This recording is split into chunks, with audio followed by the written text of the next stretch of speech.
ისრაელის პრემიერ-მინისტრმა ბენიამინ ნეთანიაჰუმ ღაზის სექტორის სრული ოკუპაციის გადაწყვეტილება მიიღო. მიმდინარე კვირაში იგი მინისტრთა კაბინეტის მხარდაჭერის მოპოვებას შეეცდება. ებრაული მედიის ცნობით, რამდენიმე მინისტრმა განაცხადა, რომ ბენიამინ ნეთანიაჰუმ მათთან საუბრისას გამოიყენა ტერმინი ზონის ოკუპაცია. მან შეხვედრისას ღაზაში სამხედრო ოპერაციების გაფართოების გეგმაც წარმოადგინა. ღაზის სექტორის ოკუპაციაზე ისრაელის პრემიერ-მინისტრს მედიასთან არ უსაუბრია, თუმცა დაადასტურა, რომ კვირის ბოლოს კაბინეტის მოწვევას აპირებს. მისი თქმით, აუცილებელია იმის გარანტია, რომ ღაზა ისრაელისთვის საფრთხე აღარ იქნება. ჩვენ უნდა გავაგრძელოთ ერთად დგომა და ბრძოლა, რათა მივაღწიოთ დასახულ სამხედრო მიზნებს, მტრის დამარცხებას, ჩვენი მძევლების გათავისუფლებასა და იმის გარანტიას, რომ ღაზა ისრაელისთვის საფრთხეს აღარ წარმოადგენდეს.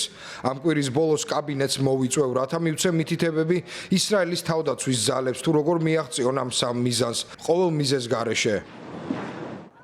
ამჟამად ისრაელის თავდაცვის ძალები ღაზის სექტორის თითქმის 75%-ს აკონტროლებენ, თუმცა ახალი გეგმის მიხედვით სამხედროებს დანარჩენი ტერიტორიის დაკავებაც მოეთხოვებათ, რაც ნიშნავს, რომ მთელი ანკლავი ისრაელის კონტროლის ქვეშ მოექცევა.